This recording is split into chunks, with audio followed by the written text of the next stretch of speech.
Well, I've learned that I still have a job because it's impossible to figure out the exact forecast. I think one of the things that really differentiates us at Perry Weather is sure, like the forecast is a big deal, but one of our biggest focuses is kind of what they call nowcasting, like what's happening right now, safe or not safe to be outside. So kind of alerting on a select set of policies that are weather related that impact, a Parks and Rec department is kind of our focus.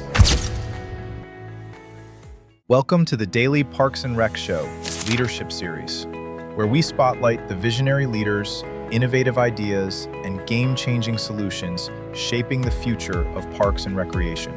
In this episode, host Craig LeBlanc is joined by Colin Perry, CEO and founder of Perry Weather.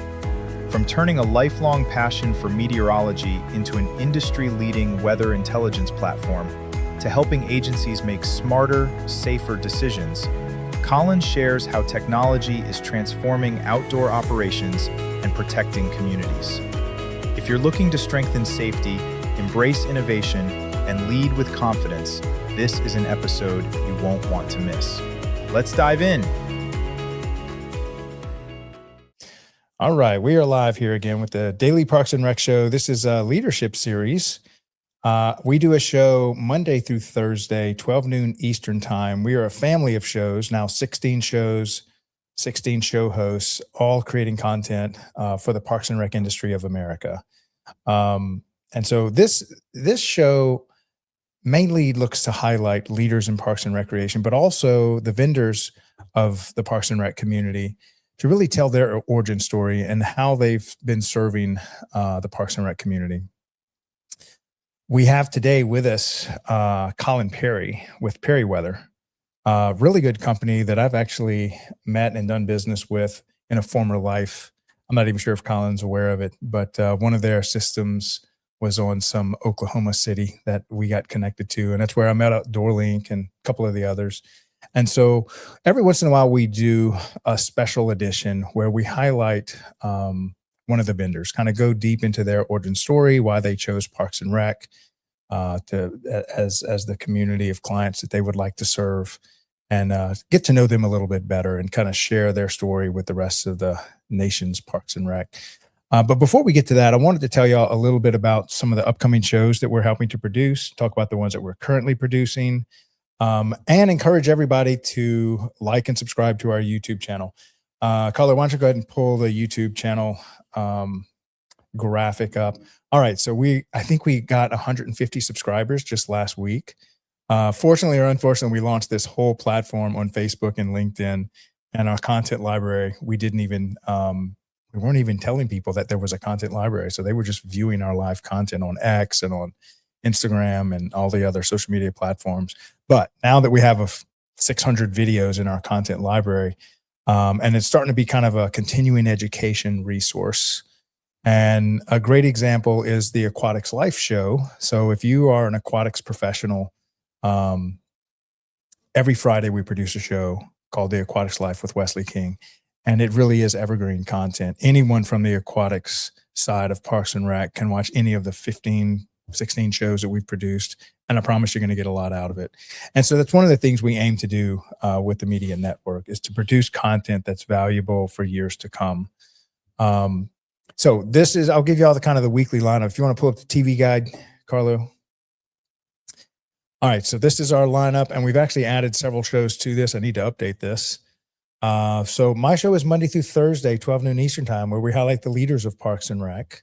And then at the end of the week, also on Fridays at the 12 noon time slot, continuing the format of interviewing directors throughout the country is Papa John, recently retired from Lake Elsinore, California. He does a Friday show called the Director Pepper Club, also highlighting the careers of Parks and Rec directors and the leaders across the country. Now at the 1:30 time slot, we have two different shows. Both of these shows are on technology. One is on software, and that's called the Parks and Tech Collective. And that's with the help of Amelia, another great software company, one of our sponsors, where they talk about software and how it's really changing and revolutionizing how we communicate with our community. And then let's talk about infrastructure, which is actually our show today is an infrastructure play. And so just how we have smart homes, you can have smart parks. And Outdoor Link sponsors a show called the Smart Parks Forward. And it's where we talk about how this infrastructure is now being able to be communicated. It's part of the Internet of Things. And Perryweather kind of does the same thing, where they're actually able to tie into different networks and predict all these weathers. And I'm going to let Colin explain that probably way better than I can.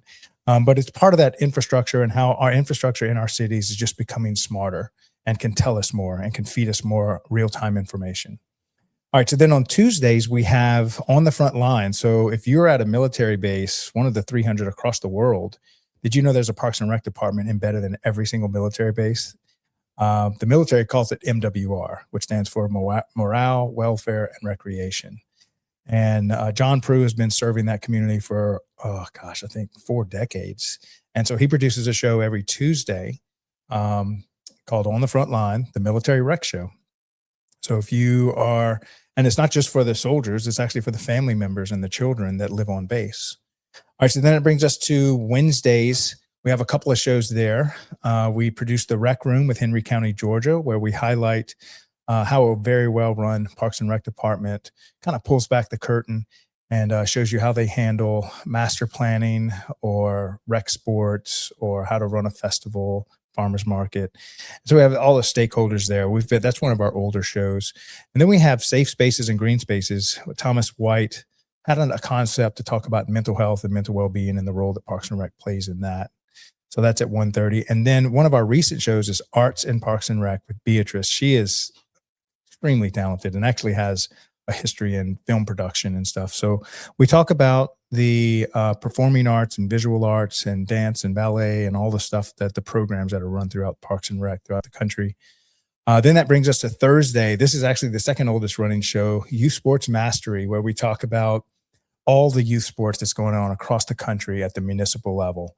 Aaron does an amazing job, and his show is booked almost for the rest of the year. So we opened up a second time today, actually at 4:30. And from this point on, every Tuesday at 4:30 p.m. Eastern time, we're going to do Youth Sports Mastery 2 days a week, where we talk to athletic directors, coaches, pro athletes, sports officials. It really is a great show when it comes to youth sports.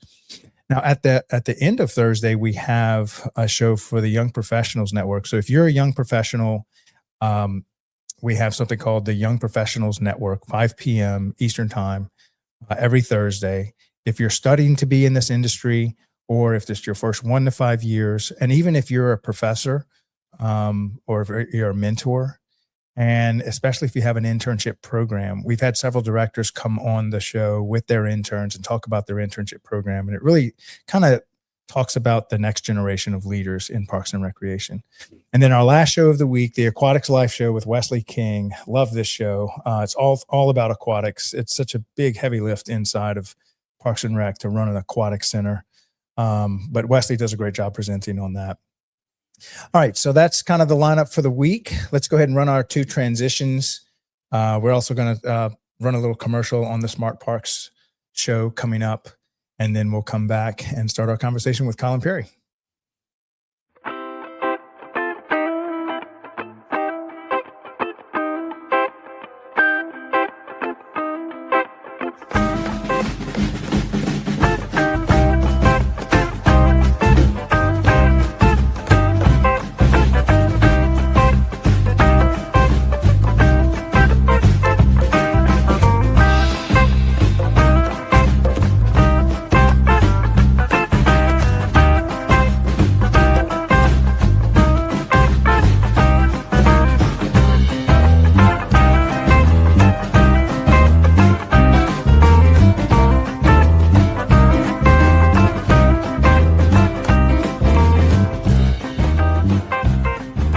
The future of Parks and Recreation isn't coming, it's already here.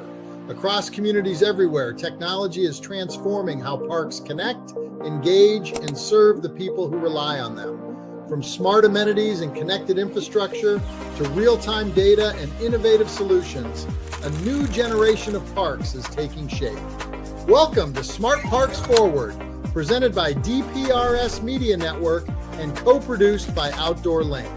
Each episode brings you the leaders, innovators, and visionaries driving the future of parks and recreation. Discover groundbreaking ideas, real-world success stories, and the technologies helping agencies create safer, smarter, and more connected communities. Because great parks don't just improve spaces, they improve lives. The future is connected. The future is intelligent. The future is now.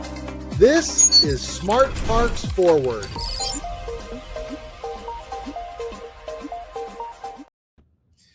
All right, Colin, how's your week been going so far? Welcome to the show. Thank you, Craig, for having me. Yeah, it's going well. Yeah. So let's go back to kind of your early days. So Colin is one of those brave entrepreneurs that decided to start a business and has survived. And I would say even thriving. And a big chunk of your client base is parks and recreation. So maybe go back to what kind of gave you the idea, or what was your background in college? And did you have any exposure to Parks and Rec prior to starting your company? No, I mean, of course, I had utilized a lot of the Parks and Rec facilities as a kid, playing a lot of different sports. But no, my passion and background was in weather. I'd always kind of been a weather nut since I was a little kid, and decided to go pursue that in college, and kind of got this crazy idea that I wanted to start a business that was kind of helping a lot of different industries sort of protect themselves against hazardous weather. Yeah. Now, when you say weather, what do you think that interest came from? I think a lot of it had to do with the fact I grew up in kind of the mid-Atlantic in Virginia, and we just had so many different types of weather peril. I mean, I remember as a kid, we were just close enough to the coast to where hurricanes would still impact us. We'd have crazy snowstorms, thunderstorms, etc. So I think being exposed to a lot of different weather really just fascinated me as a kid. I think I grew up in Arizona, maybe a slightly different story, but yeah, I think it was just the exposure to so many different weather elements just intrigued me. Yeah, and so it wasn't until I had a daughter that moved to the Dallas area, and she would send me these pictures of these hailstorms, and they would just not a one-time event. It was just regular for them to just have hail. And so we don't have that in South Louisiana, a lot of the country, but maybe you can kind of explain what Dallas and North Texas goes through with these hailstorms rolling through on the regular. Yeah, I mean, it's a big, big deal here. I mean, I feel like, I've got family in Oklahoma, and that's more of like kind of the tornado issues, even though we have that here in Dallas as well. But hail just seems to be kind of the biggest severe weather issue that we deal with. And I mean, yeah, you can obviously get, little dime size hail, but I mean, we get plenty of storms in the greater DFW Metroplex that are, golf ball, baseball size hail that is just crippling to basically anything you own, whether it's a house, car, fence, etc. Yeah. Yeah. And when we talk about predictability, when it comes to weather, I can't think of something that's more unpredictable than weather. So how do you kind of wrap your head around, let's say you're a meteorologist and you're trying to tell your population, hey, this might be coming, this might not. How does that whole science work, or what have you learned about that? Well, I've learned that I still have a job because it's impossible to figure out the exact forecast. Otherwise, I probably would be, on a boat somewhere hanging out, right? No, I think one of the things that really differentiates us at Perry Weather is like the forecast is a big deal, right? Mm-hmm. Like, hey, I need to know what's going to happen the next 3 days. Maybe I'm a local city Parks and Rec department about to put on a huge 4th of July event, and that's a big deal. But one of our biggest focuses is kind of what they call nowcasting, like what's happening right now, safe or not safe to be outside. Yeah. And so kind of alerting on a select set of policies that are weather related that impact, a Parks and Rec department is kind of our focus.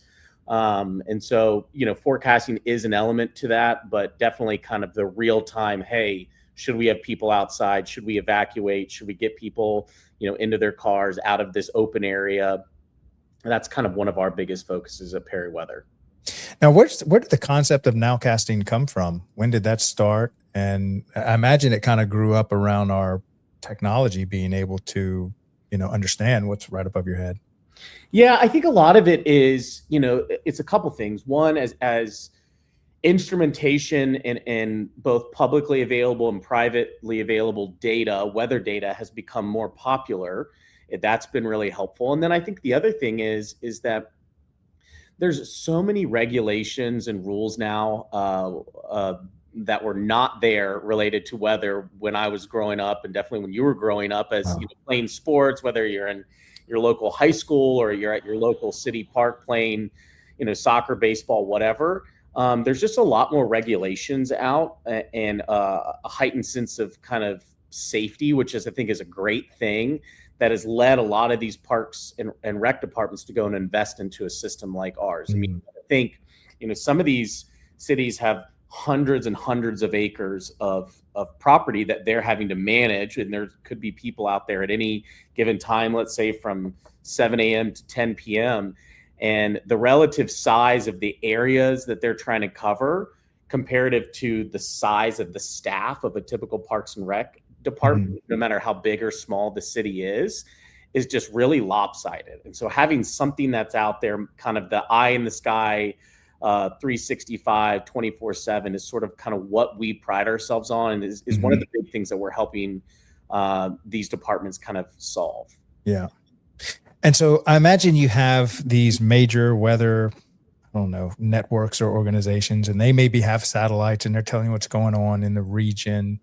But where y'all come in is you have local hardware, literally physical hardware that sits on your property where you can take measurements and stuff. So maybe talk about the big companies that have the satellites and how are they measuring, and because they send out general information that y'all have access to that connects with y'all's system. But then in addition to that, you have on-site hardware, correct? Correct. Yeah. So we have kind of two different types of on-site hardware. One of which is, like you were saying, Craig, is kind of an on-site weather station. So it's kind of a remote sensing, monitoring all the environmental conditions at that exact spot in real time. So it's incredibly accurate, obviously, for that exact spot. The companies that are focused on more kind of larger scale weather is more of like forecasting, larger weather patterns that are impacting, obviously, not just what's happening right there at that exact spot, but what's happening across your county, state, country, continent, world. Because the weather is just one, the atmosphere and the weather is just one big kind of heartbeat, if you think about it. And so a lot of times we in the US just kind of think, even just in the US, we think, we're the only thing that gets impacted. But what's happening over in the other side of the hemisphere is impacting ultimately what's happening over here. So it's all kind of one connected system. And so, the larger satellite kind of weather modeling forecasting is definitely focused on kind of that macro scale look, whereas we're heavily focused on like what's happening right now or going to be in the near future at this specific spot. Yeah. And so then what are the types of weathers that, or weather events that you're looking at making you aware of? Obviously, like lightning strikes, tornadoes. What are all the weather events that y'all are kind of looking at? Yeah, so obviously any type of severe weather, so lightning, severe thunderstorms, so it could be a tornado warnings, flash flood monitoring. Excessive heat stress has probably been one of the biggest topics that and one of the biggest kind of regulated concerns around weather over the last decade, and probably more recently in the last 5 years or so. As the atmosphere is getting more and more, I mean, it's going to be 100 degrees nonstop for the next 7 days here in Dallas with not a drop of rain. So extremely hot, humid conditions that have an impact on obviously the human body. Air quality has become a big issue. So, you obviously think of folks out on the West Coast or kind of in the Mountain West have historically always been dealing with that. But then kind of more recently in the last couple of years, We saw a lot of areas from kind of that northeast corridor from Philadelphia, New York, Boston, et cetera, from all the wildfires coming down from Canada, causing severe air quality issues. Those are things that we're also tracking: excessive rainfall, wind speeds, kind of all of the above. Okay. And so what percentage of your stuff is actually measured by the on-site hardware device, and what's left to be measured maybe by networks that y'all are attached to, kind of like those forecasts, larger regional players? Yeah. So anything that I'll start with the lightning side. So the lightning side, we do not have a sensor on site. We actually utilize a third-party private lightning network Mm-hmm. to bring that data in. It's pinpoint. It's down to 100-meter resolution, 99% detection efficiency on that. Things like temperature, humidity, wind speed, rainfall, air quality. Those kind of all raw measurements are stuff that we are monitoring on site. And there's sort of like calculated or derivative variables like a heat index. So it's a combination of temperature and humidity, or wet bulb globe temperature, which is about 5 different variables. Wind chill, wind speed, and ambient temperature. We kind of, using all of our sensors on site, are able to not only get the raw temperature or the raw weather variables, but then sort of the calculated variables off of that as well. And so give me a basic use case. Imagine you have, like this sports complex with maybe 10, 15 fields, and you're doing like a big tournament on there. And so y'all have a device that kind of sits kind of in the heart of this. And then what do you do with that information? So let's say you've got all this information, y'all have some type of alarm system, or does it send information to somebody's iPhone or iPad or something so they can make decisions based off that? Yeah, so we have kind of our remote sensing weather station on site, and then most likely definitely for a Parks and Rec, we'll have our audible visual sirens and strobes out there as well. And then our end customer, the Parks Department, is going in and setting policies based on whatever they're concerned with. Okay, when lightning gets within 30 miles, I want text messages sent out to our entire staff saying, keep an eye on the sky. We've got lightning kind of getting closer. And then maybe at 10 miles, it's clear the facilities. Our sirens will go off, denoting that there's a lightning delay. The end customer can select to optionally put a public address message afterwards, because a lot of these times, these aren't usual folks that are coming. Maybe they're visiting in from a local town or a local soccer club that is coming in utilizing this facility. So siren will go off. People may look around and say, hey, what does that mean? Well, our platform can send out a text-to-speech message that is totally customizable by our client, Parks Department, saying, hey, lightning's in the area, go to your cars until you see the strobe off, or 3 single blast. And then we may provide, a lot of times with the Parks Departments, will provide signs that they can go and install around their facility with a QR code that visitors can actually scan, and it opens up kind of this public-facing view of our weather dashboard that shows them exactly, hey, you've got 28 minutes left before it's all clear to come back out. You can see how much rain has fallen. You can look at the radar, where the lightning is, et cetera.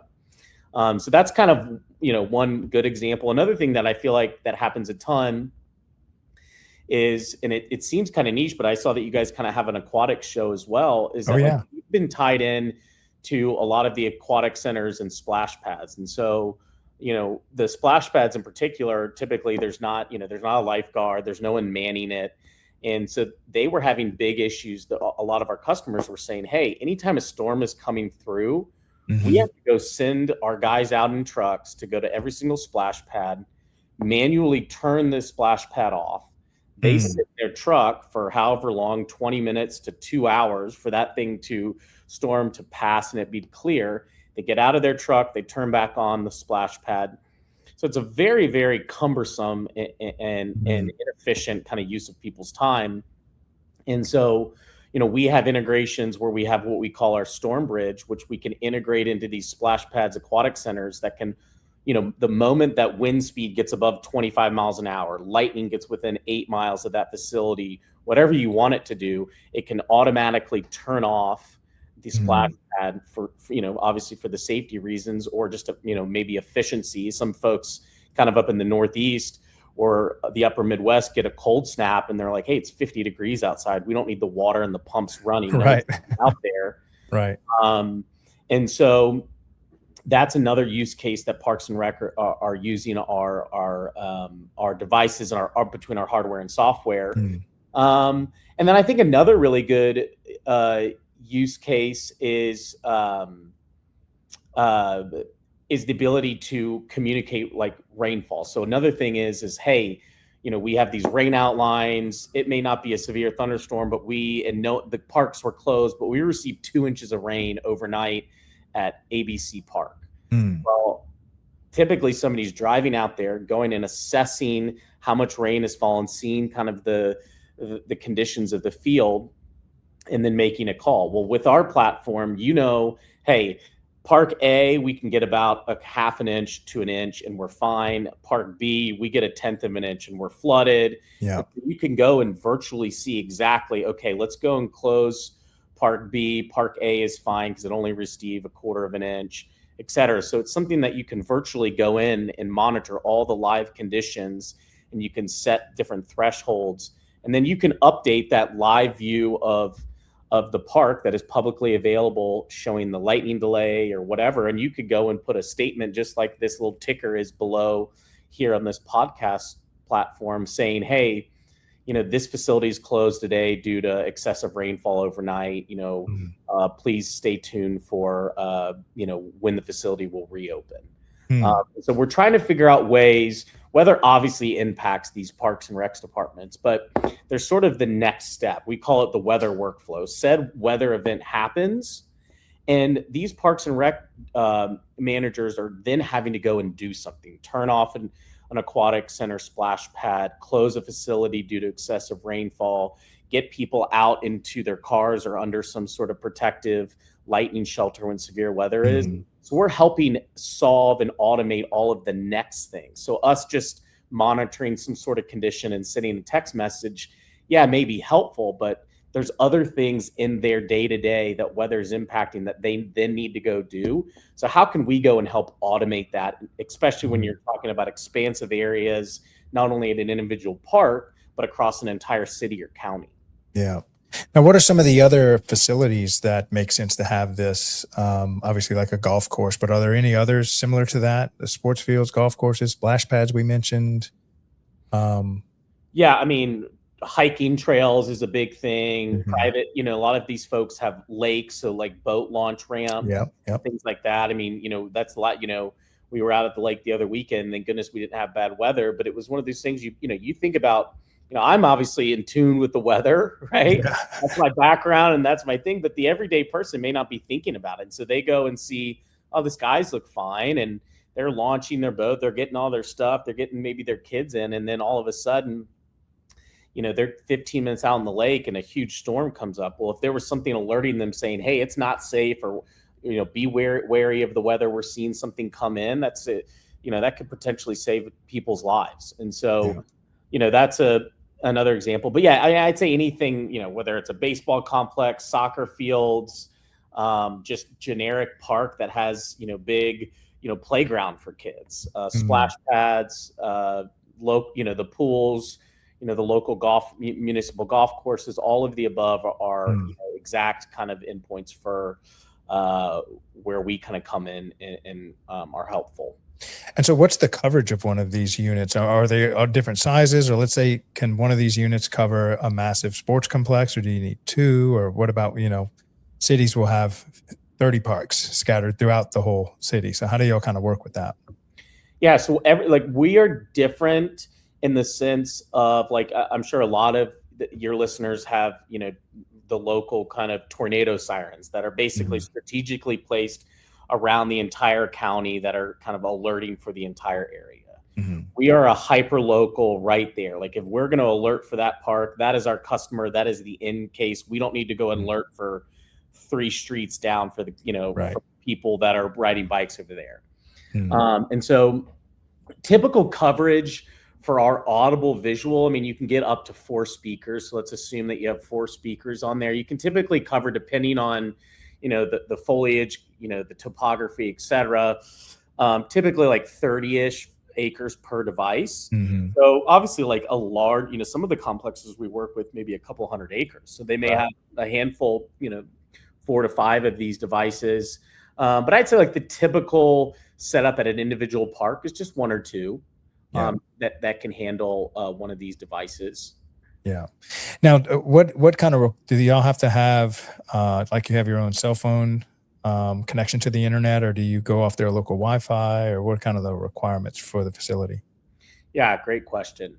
Obviously, like no one wants to be told, hey, you got to go and run direct power to this, network to this. I mean, that would be, from a cost perspective, a lot easier. But, for the end customer, they need something to deploy that is kind of fully kind of remote on its own. And so a large majority of our devices are solar powered. So or solar charged, and there's a battery in there. And then those batteries and the power of our units, I mean, they can last 2 weeks with zero sun. Yeah. It's completely fine. Oh, wow. And then every device from a communication standpoint uses, a cellular module. So and kind of what's nice about the modules that we use is that, we've got devices in all nooks and crannies of the entire US. And so you don't know, hey, is this cellular provider better in this area over another one? And so the cellular modules we use basically turn on, they're carrier agnostic, and they go and sync up with the strongest signal they can find in that area. Yeah. And so that is another kind of benefit I think that we have, is that you can put these up without having to kind of do all of the direct powering and networking, which not only increase the cost for the customer, but is a lot more cumbersome of a job to do. Yeah. Okay, so we're going to take a little quick commercial break to promote a couple of our other shows that we produce. But when we come back, I wanted you to kind of take everybody through the evolution of what did your iPhone 1 look like? And then what is the little iPhone 2 upgrades that you added along the way? Kind of take us through that whole journey to where we are today. And you can talk about all the functionality that you've learned over the years. But the 2 shows we want to promote, Jordan Ziff is one of our talented show hosts from California, is dominating our show hosts. I think we have 16 show hosts, 4 of them are from California. So they just something to love about creating media over there. But Jordan got her first sponsor. The University of, I think, San Diego sponsored her show. So big shout out to her for getting that. And she actually takes professional female athletes, gives them a ride to the game or the practice, and interviews them in the car on the way. It's called the Athletes Commute. Really cool concept. And then also going to promote Wesley's show. That's the Aquatics Life Show every Friday, 1:30 p.m. He does a fantastic job on that show. So if you're in aquatics, you definitely have a show that's catering to your industry, and he does a great job producing evergreen content. Colin, why don't you go ahead and run those 2, and we'll come back and finish up our conversation with Colin. This episode is brought to you by SDSU's Sports MBA program. If you're passionate about sports and want to work in the women's sports industry, then this is the time to pay attention. SDSU's program is 12 months accelerated hands-on learning where students have actually gotten to work with teams like the San Diego Mojo, partnered with the Farmers Insurance Open, and visited headquarters like the Upper Deck or Callaway Golf. It's built for people who want to be in rooms like that. So if you're interested, deadlines are approaching. Learn more or apply with the links in the description. It's not just water. It's responsibility. It's leadership. It's not just drowning prevention or water safety. It's life. And every day, aquatics professionals make decisions that save lives. Because aquatics is more than swim lessons. It's community. It's creativity. It's impact. For over 30 years, aquatics hasn't just been my profession, it's been my life.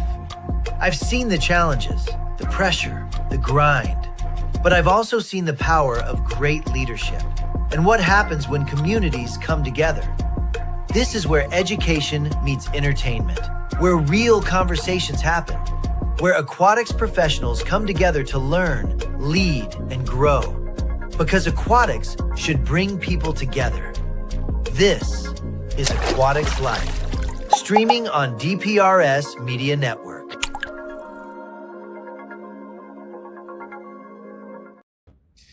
All right. So Colin, I see that you took this crazy journey of entrepreneurship back in 2013 to start this company.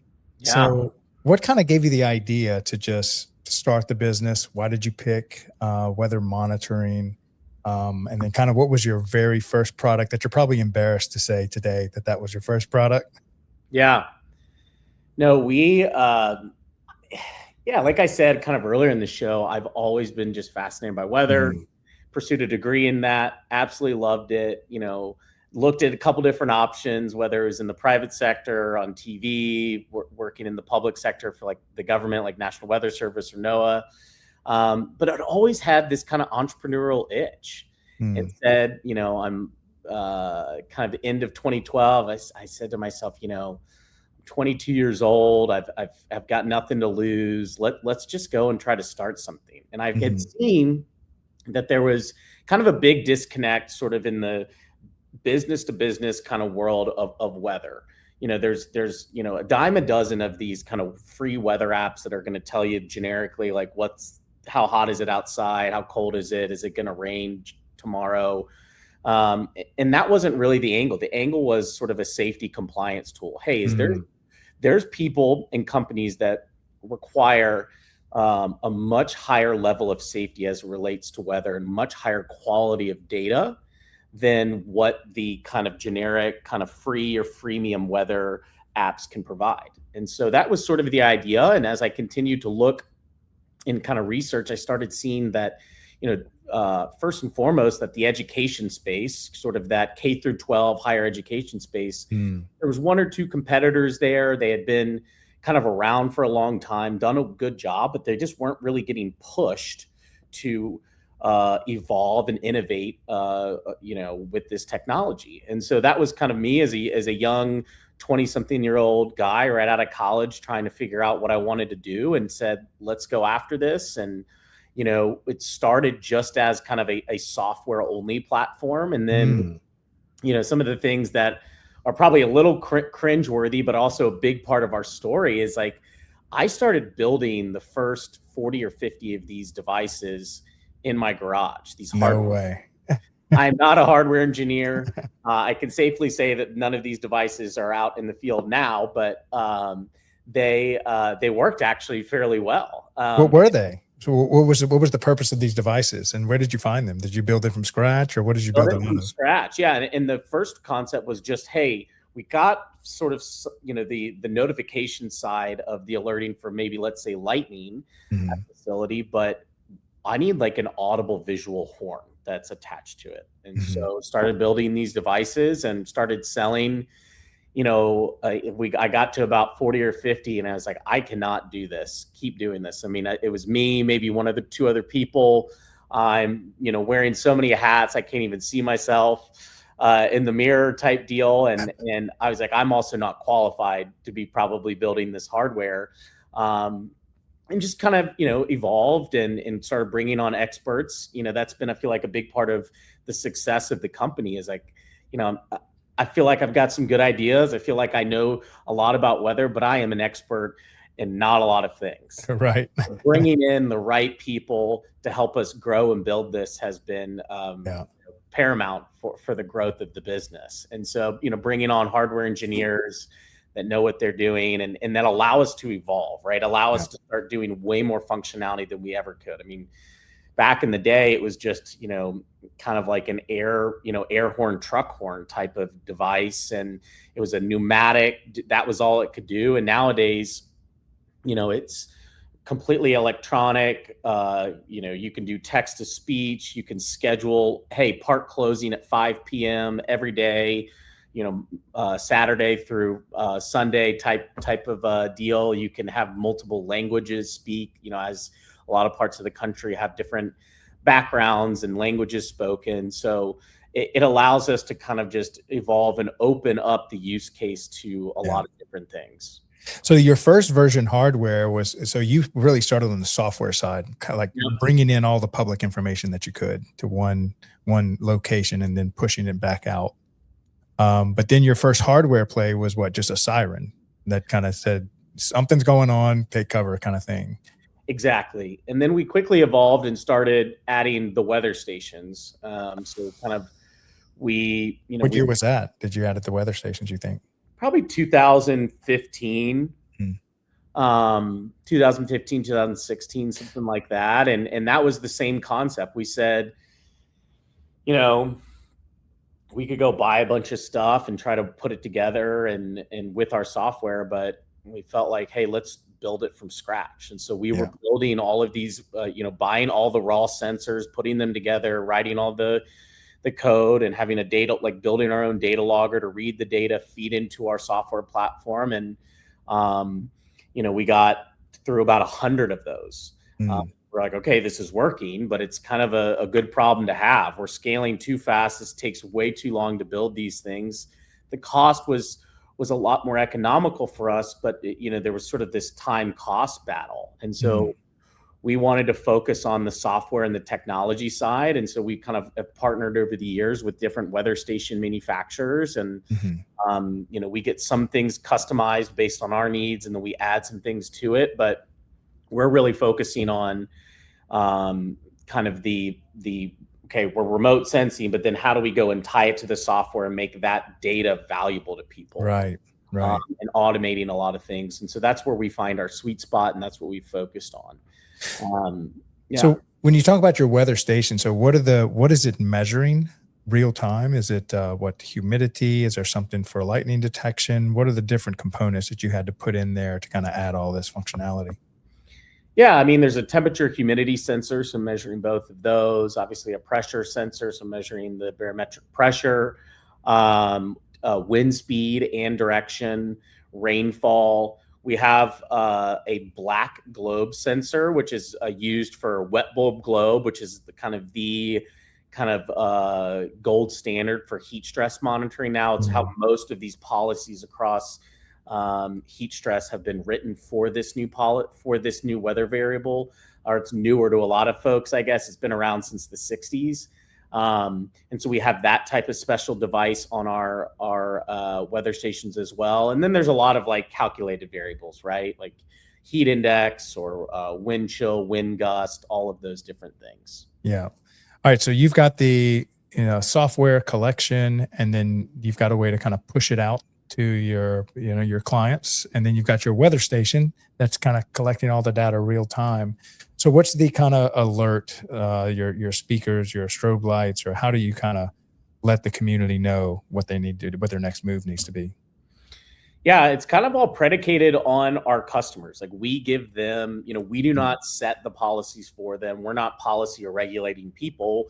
We just want to give them tools for them to go and either adhere by something that was set by their local city, county, state, federal, something, or just something internally that they've said, hey, this is our kind of standard, and we want to be succinct across everywhere. Because that was another problem with a lot of these free apps is, you would have certain folks in the Parks and Rec staff that would be using one free app, and it's telling them one thing with different thresholds they've set. And then, you're over at a different part of the facilities and using a different app with different thresholds. And so the communication is just kind of turns into more chaos and actually causes more problems than it is good. So having sort of a holistic, succinct alerting off of one kind of, or a group of concise policies is how we work. And so, the end customer is going to go and set different policy thresholds, whether it's based on lightning, air quality, heat stress, rainfall, wind chill, whatever it may be. And then they can kind of choose which sort of throughput they want to receive it. Hey, I want to receive it through a text message, a push notification, an audible blast, a different color light. I want it to maybe not send an alert, but I want it to trigger something that does something else, like what we talked about with the splash pads. I need it to update our Parks and Rec website showing the field statuses page that says, hey, field is now temporarily closed due to X, Y, and Z. These are all things that I know that your listeners deal with on a very frequent basis. And so what we try to think about is how do we go and automate a lot of that for them? I didn't realize. So I thought y'all were just I don't know how I missed this, but I thought y'all were just a hardware company. Like literally, here's the weather station, and then it's going to make that alarm go off. But y'all actually have integrated with your own software that collects, pushes out, communicates, plus your alarm systems with the strobe lights and the speakers, and you have that weather station integrated with it. Plus, you're pulling from all these other public information on the broader weather scenario playing out.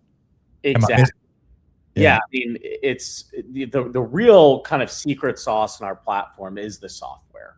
Yeah. The software is the real power. How do we go and take this on-site data, communicate to our customers in an easy way from them to make quick decisions? And then how do we go and then potentially add another feature that solves other problems along what we called that weather workflow? Or how do we integrate with a third party? How do we integrate with this splash pad? How do I integrate with their irrigation system? Because if it rains more than X, I want to be able to adjust my irrigation so I'm not using all of this water and power unnecessarily. And so that's kind of how we think about the real secret sauce of our platform. And you'll have your own software engineers that kind of design all your full stack? Oh yeah, we've got a full team and of engineers here in Dallas. We have a couple near shore that we work very closely with. We have our own kind of firmware and hardware engineers as well. Yeah, that makes a big difference when you're trying to evolve and make your product even better. That you're not some third party. Having those engineers in-house makes all the difference in the world. Yeah, especially on the user experience when they're trying to navigate your software. Yep. As much as I appreciate that you started this in your garage and stuff, I want the community to know that they're across the country. So maybe tell us about how many Parks and Rec departments do y'all serve? Yeah, so we're in, I think, 49 of the 50 states. We obviously started here in Dallas. I have a huge presence in Texas, but are across the entire country. In terms of Parks and Recs, I can tell you this. I know we have over probably 3,000 customers. So a customer could be just a single Parks and Rec that may have 20 different parks, right? I would say we're probably roughly 500 to 600 Parks and Recs across the entire United States, and growing. That's kind of been one of the fun stories about the company is, over the last, I'd say 5 or 6 years, the company has just experienced tremendous growth, growing about 100% year over year for the last 6 years. And so it's been a really fun and kind of hectic, but exciting journey. Yeah. Now, what do you attribute to the growth? I think a lot of it is the innovation side. We spend, when I was getting going, I just spent a lot of time. It sounds very trivial, but I spent a lot of time just listening to Parks and Recs managers, rec superintendents, rec supervisors, trying to understand what are the problems that you guys deal with on a daily basis as it relates to weather. I could kind of imagine certain things, but that is not my expertise in terms of, I do not know what you guys deal with on a daily basis. So really getting as close to the customer or prospective customer as possible. And we've done that across all the different verticals that we serve. But I think that's like the biggest thing is like listening to your customer base and telling them or asking them like, what is helpful for you? Yeah. So if you understand kind of that component, then building it is definitely a challenge in itself, but you feel a lot more comfortable building something that solves some very pinpoint problems that your customer base could utilize and have a way more likely chance of them buying it or paying a premium for it because it's solving more problems than maybe said competitor that only solves 1 or 2 problems, or is solving a bunch of things that they're trying to do manually. Yeah. I think that was some early wisdom that Steve Jobs gave us. He was like, launch when you're embarrassed, have a tight feedback loop between you and your client, and iterate quickly, which sounds like exactly what you did. What were some of those earlier conversations that really you were able to listen to your client base and then go back and build this and go back to your team and say, okay, this is what I'm hearing, information on the ground. This is what we want to add. What were some of those early kind of additions that you had from your community? Yeah, I mean, the earliest one was a prospective customer came to us and said, "Hey, love the software. I've heard really good things about it. It's Mhm. great, but we have a need for this kind of an audible visual component." And I said, Mm. you guys have that? Are you working on it? And that's when I as an entrepreneur said, "Yeah, of course we're working on it." Yeah. And then spend a couple weeks in your garage and start building things, and you get kind of a MVP version of your hardware, and then it kind of evolves. Another more recent example is, for a long time, our audible visual devices you could always manually trigger them, but they were only automated for a policy related to lightning. Mm. So we had a lot of other customers that were saying like, "Hey, that's great, but like, what if I need to alert on a heat stress, a tornado warning, a flash flood watch?" If you think about, all these, campgrounds and RV parks, close to riverbeds, I mean, that's a big issue. And so then we just did a massive, probably one of our biggest software launches ever was kind of our multi-policy alerting mechanism. So Mm. now our devices can be alerted based on any type of policy that you set up on our platform, not just lightning. Another example was, I think I alluded to it earlier, was that, people would hear a siren go off, but they may be new to the park, they may be just visiting, Right. never been there. They just moved into town. They're like, "What is this? What's going on? I don't know." And so there was a lot of confusion. And so having the ability for our customer to plug in a automated text to speech message where it spells out and speaks out Mm. instructions of this is what this means and this is what you need to do, was sort of game changer for the Parks and Rec, because we talked about large areas, large facilities, relatively small staff. And so if you think about a system, a severe weather, some sort of incident coming through these facilities and quickly, it's virtually impossible to be able to physically get to every single facility, Right. and every single corner of that facility in a reasonable amount of time to keep people safe. And so automating that, with a communication component was really key. So your software has the ability to, let's say, gather the information. We need to send a text message out, and then it sends it within a certain geographical area. So you can say any cell phone within 1 mile of, or whatever, several acres of this location, send them this text message, which tells them what's going on and what you need to do. No, so we're not going to send out the notifications, whether it's a text message or push notification to the kind of like the park goers, if you will. They're going to be audibly alerted there, or they can kind of go to what we call our widget, which is that scan the QR code, or a lot of folks in the Parks Direct department put like a field status page, and there's like our weather station there with the name of the park, I see. showing the status of the facility. And so the general public can kind of utilize those features.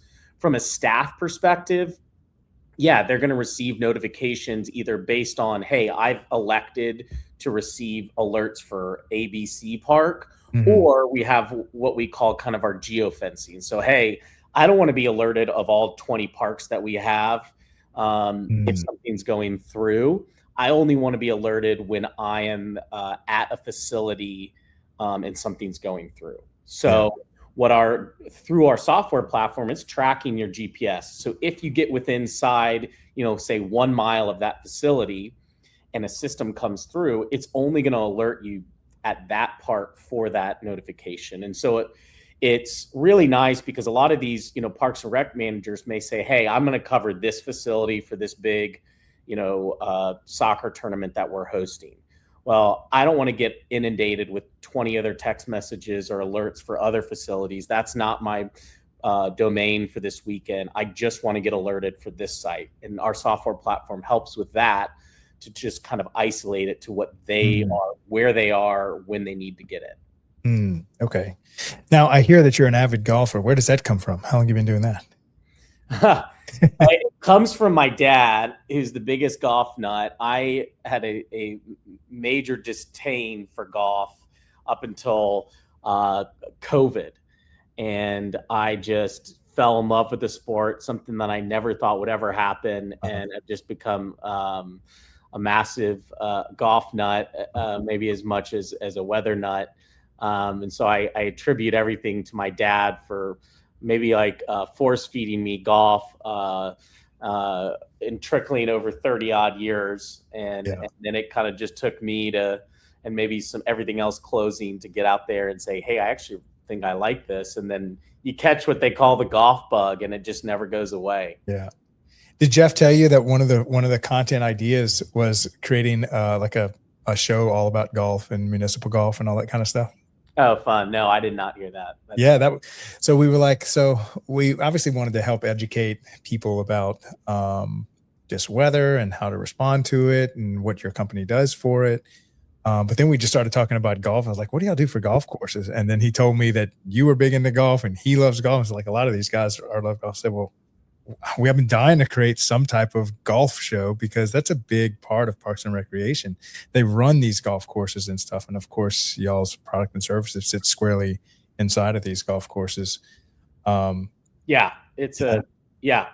lot of, it's funny. A lot of people, I know your viewers don't, but a lot of people that maybe aren't as well versed in the Parks and Rec is they forget that the municipal golf courses, those are typically under the domain or purview of the Parks and Rec department. Oh yeah. Something that I never really thought of, because you kind of, if you go to other golf courses that are maybe privately owned or something, you think, oh, like, it's just, they're all just their independent subsidiaries. No, but a lot of these, public municipal courses, they're all just managed by the Parks and Rec, which is it's a massive undertaking, obviously, to maintain those facilities. Yeah, my hometown, Baton Rouge, Louisiana, I grew up there. I think they have like 5 or 6 golf courses just scattered throughout the city. Breck runs them all, and a zoo, and the farmers markets. I mean, it's we often think it's just the playground, maybe the community center, a couple tennis courts. I mean, it's so much more than that. And Parks and Rec professionals and that's not even including the festivals.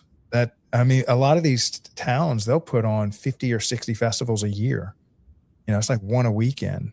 And so 4th of July is just the one we think of, but they're doing the Easter egg hunt, the farmers market, the film festival, the Friday nights, with music.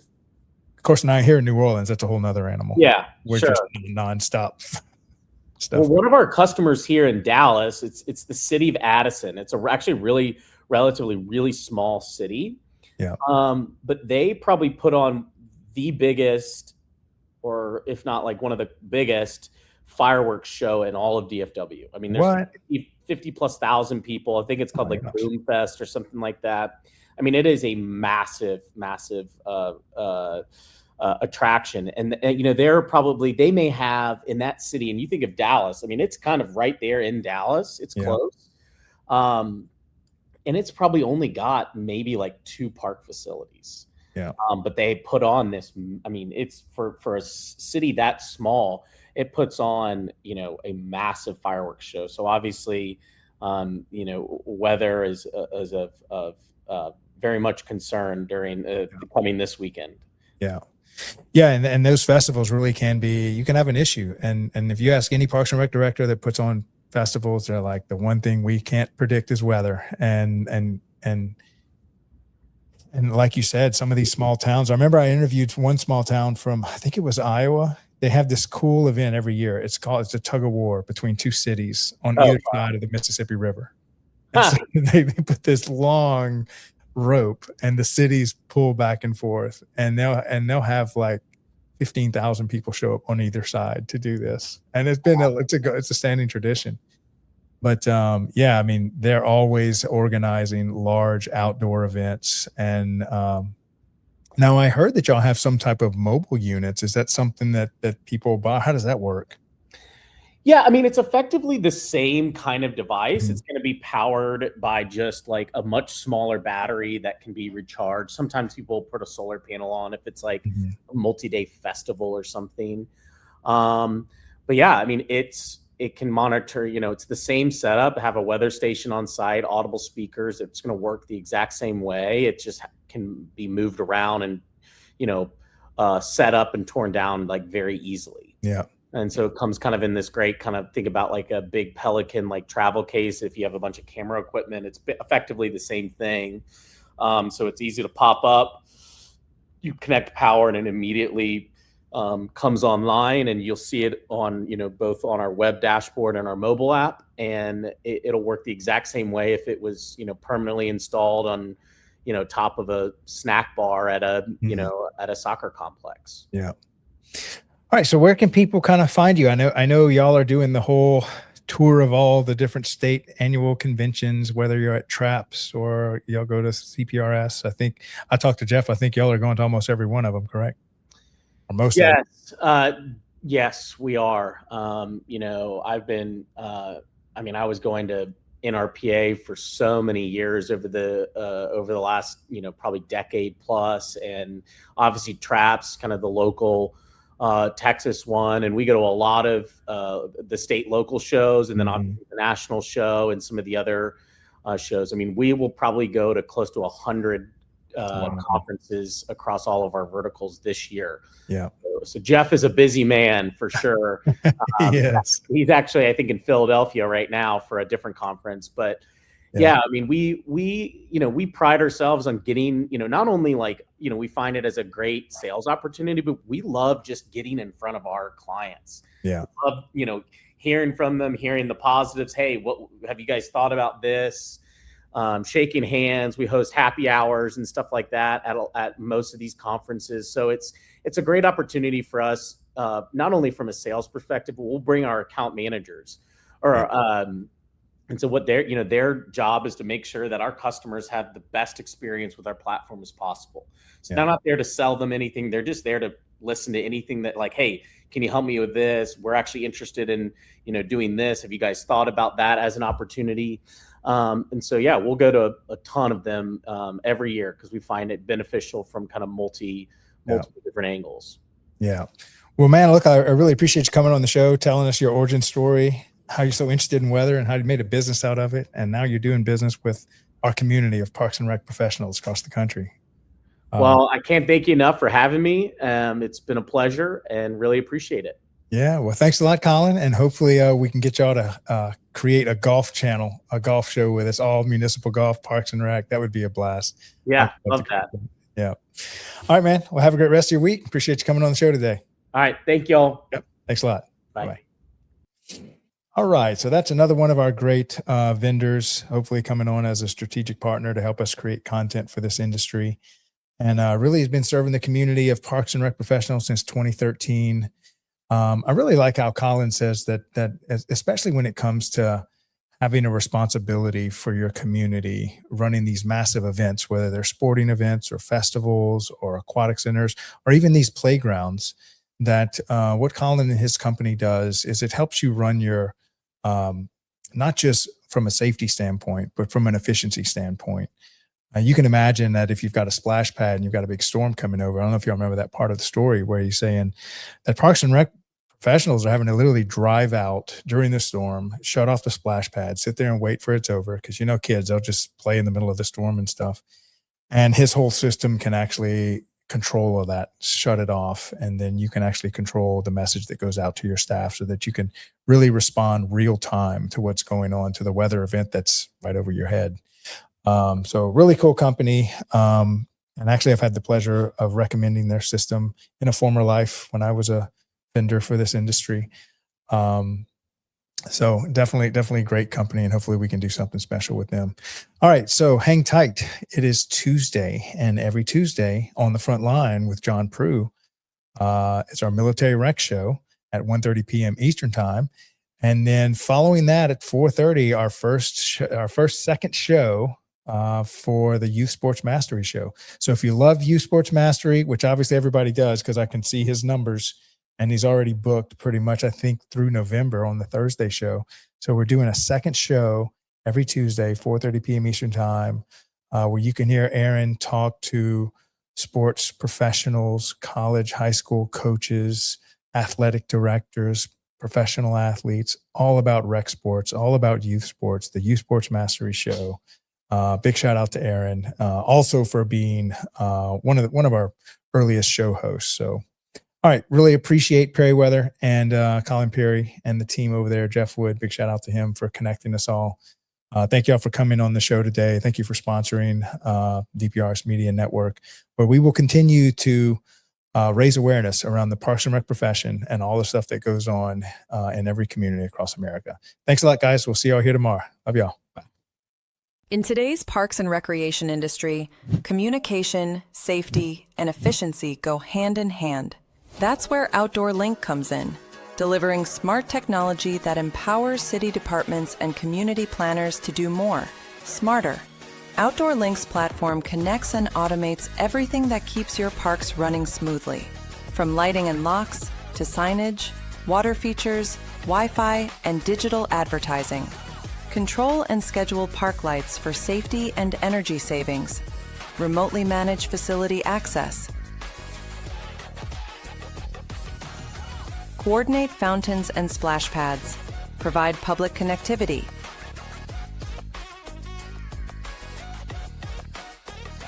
All from one simple, unified platform, giving you real-time control, data, and cost efficiency. For parks and recreation agencies, that means safer spaces, smarter resource use, faster responses, and stronger community engagement. And behind every great park story is great infrastructure. That's why Outdoor Link proudly supports DPRS Media Company, helping the Daily Parks and Rec Show amplify the voices of professionals shaping our communities every day. Outdoor Link, smart, connected solutions for parks, recreation, and beyond. They say it's just rec. Just rec, where kids learn to try again. Just rec, where confidence begins. Where teamwork, effort, and fun matter more than trophies. It's not about perfection. It's about participation. It's not just rec. It's where kids learn to love the game and themselves. It's just rec until they learn teamwork for life. It's just rec, but it's everything to them.